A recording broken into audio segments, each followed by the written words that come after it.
Olá, bom dia, tudo bem com vocês? Eu vim fazer uma live aqui sem aviso prévio, sem divulgação, aproveitar o calor das emoções. Eu acabei de assistir uma aula sobre constelação familiar. Acho que foi a melhor aula de constelação que eu já assisti na vida. E eu queria compartilhar com vocês algumas reflexões. Podem ser que essas reflexões saiam um pouco desordenadas, porque eu acabei de assistir a aula e assim, trabalhou muito em mim essa aula, né? Eu busco conteúdo para levar para vocês, para levar para as pacientes, mas trabalhou muito em mim uma questão e eu queria compartilhar com vocês. A constelação familiar é uma ferramenta terapêutica.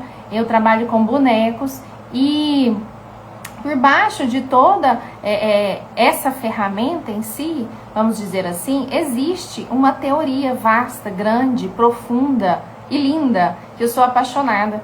E a teoria traz, uma das questões que a teoria traz é a questão do incluir. Incluir tudo o que o meu sistema familiar viveu, incluir todo o meu clã, incluir aquilo que foi, incluir o destino no sentido da história que já foi, não aquilo que vai ser. Não é esse o destino que a constelação fala, mas sim daquilo que já se foi, a história que passou. Tá dando umas pausas aqui quando a internet está com baixa qualidade, né? Então, voltando, o destino é aquilo que foi, aquilo que passou. E nós precisamos incluir tudo, incluir o destino, incluir a história, incluir os heróis, incluir os protagonistas, incluir os excluídos, incluir os loucos, os bêbados, incluir a tia que ficou trancada no quarto, incluir aquele que foi vencedor, aquele que conquistou. Nós precisamos incluir tudo. Mas o que me chamou a atenção nessa aula foi que nós precisamos também incluir a escassez. Eu não vivi uma vida de escassez. Eu não vivi uma vida que faltou alimento, que faltou vestimenta, que calçados eram somente doados. Eu não vivi essa vida, mas o sistema familiar da minha mãe, né, da minha avó, da geração da minha avó para trás, viveu muito essa escassez. E eu lembro da minha avó contar que ela e a irmã mais próxima dela, eles eram 5 filhos, elas disputavam quem chegava primeiro na panela para pegar o peito do frango. E quem pegava primeiro normalmente escondia o peito debaixo do travesseiro para comer à noite na janta. E essa irmã, elas dividiam um par de sandálias havaianas. Uma ficava com o pé direito e a outra com o pé esquerdo. E eu estou falando isso aqui com muito respeito, não é um deboche. Mas nós precisamos conhecer a história dos nossos antepassados. E quando eu ouvi nessa aula, precisamos incluir a escassez, eu lembrei dessa história. E o porquê é tão importante a gente incluir escassez? Porque quando a gente inclui, também a gente, no caso da escassez, nós podemos parar de ter medo dessa escassez. Por quê? Porque apesar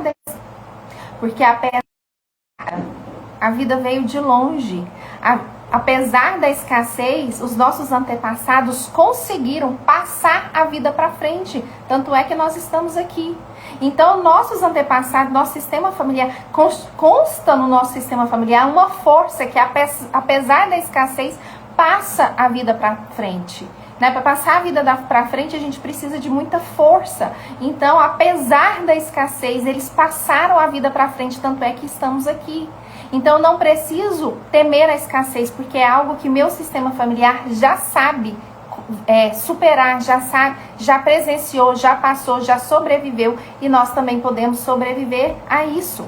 Então, não preciso mais temer a escassez nesse sentido. Agora chega a mensagem aqui para mim, vídeo pausado, por isso que eu paro de falar, vídeo pausado devido à à baixa qualidade da internet. Outra questão que eu também pude refletir na minha vida assistindo essa aula é a questão do dizer sim para o pai e sim para a mãe. Dizer sim para como foi, para a história, dizer sim, né, para o destino deles. E eu fui seguindo os comandos ali da professora e na hora de dizer sim para o meu pai, eu percebi o quanto eu paralisei no sentido de não prosperar mais, não crescer mais profissionalmente. Eu não sei se alguém acompanhou aqui no Instagram, o meu pai faleceu em novembro do ano passado. E eu era muito, muito, muito apaixonada e apegada nesse pai. E eu percebi, né, durante esse dizer sim para o meu pai, que eu precisava dizer sim para a partida dele. Dizer sim para a partida dele, aceitar essa partida para me liberar para avançar. Por quê? Porque eu percebi que quando ele partiu, muitos dos meus projetos, dos meus sonhos, eu parei. Por quê? Porque eu não teria como compartilhar com ele.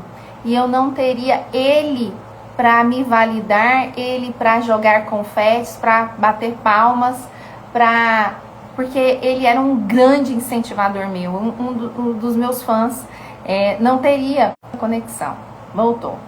Eu me peguei esses dias conversando com meu marido, a gente pensando num projeto da nossa casa, e eu falei para ele o seguinte: eu não tenho tanto entusiasmo mais com a casa, porque eu não vou ter, eu não vou receber o meu pai nessa casa. E aí, na hora que eu, né, na dinâmica, dizendo sim, eu lembrei disso, eu falei assim, quantas coisas eu perdi o entusiasmo, porque eu não ia ter o meu pai para bater palma, para jogar confete, para mostrar para ele. Sabe quando a menina tem um vestido novo e vai lá e mostra para ele? Eu comecei a engordar. Meu pai era do tipo que chegava, mesmo adulta, ele adorava ver as filhas muito bem arrumadas e ele pegava e me rodava. Eu comecei a engordar depois que ele faleceu. Eu não ia ter meu pai para me rodar mais. Eu não ia ter meu pai comentando no Instagram. Eu não ia ter meu pai visitando a nossa casa nova um dia. Eu não ia ter o meu pai. Para que prosperar? Para que eu não ia ter o meu pai? Então eu cheguei num nível que eu estagnei, que eu não avançava, e eu vinha avançando, e eu percebi que eu precisava dizer sim para a partida dele, que mesmo ele partindo eu precisava ficar e avançar por mim e pelos meus filhos. Então isso foi poderoso entender que é revelador, gente, precisa tomar consciência dessas coisas.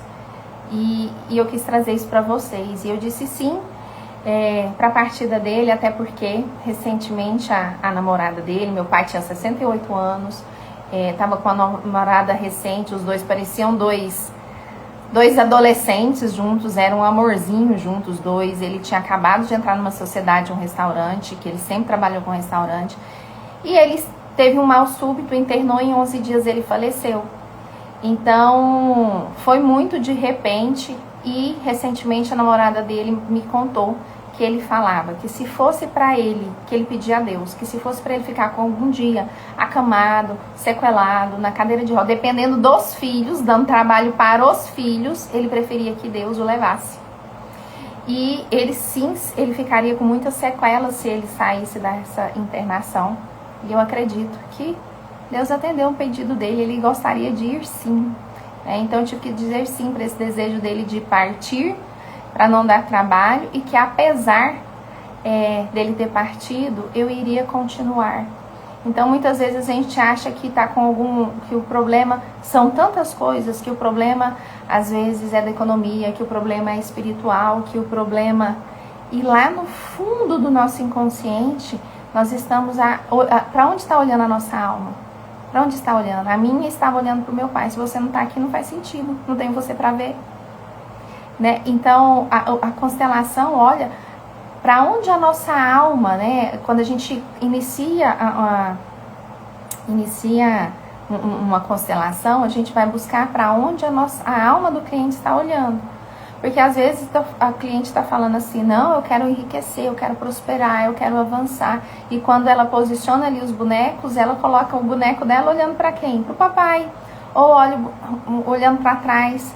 Para onde de fato a nossa alma está olhando? É isso que nós precisamos, às vezes, ir buscar para entender porque algumas áreas estagnaram, ou nem iniciaram, ou paralisaram, ou tudo parou. Então, eu quis trazer para vocês essa reflexão que foi muito profunda para mim. Tanto a questão do incluir há escassez, a gente não, se no seu clã vivenciou escassez, nós não precisamos temer, porque nosso clã avançou, nosso clã já conhece como é avançar, passar a vida para frente apesar da escassez. E nós precisamos saber para onde de fato olha lá nessa questão, desenrolar essa questão para continuar avançando. Espero que faça sentido para vocês, me contem aqui nos comentários se fez sentido, se vocês se identificaram com alguma dessas questões. Tenham um bom dia.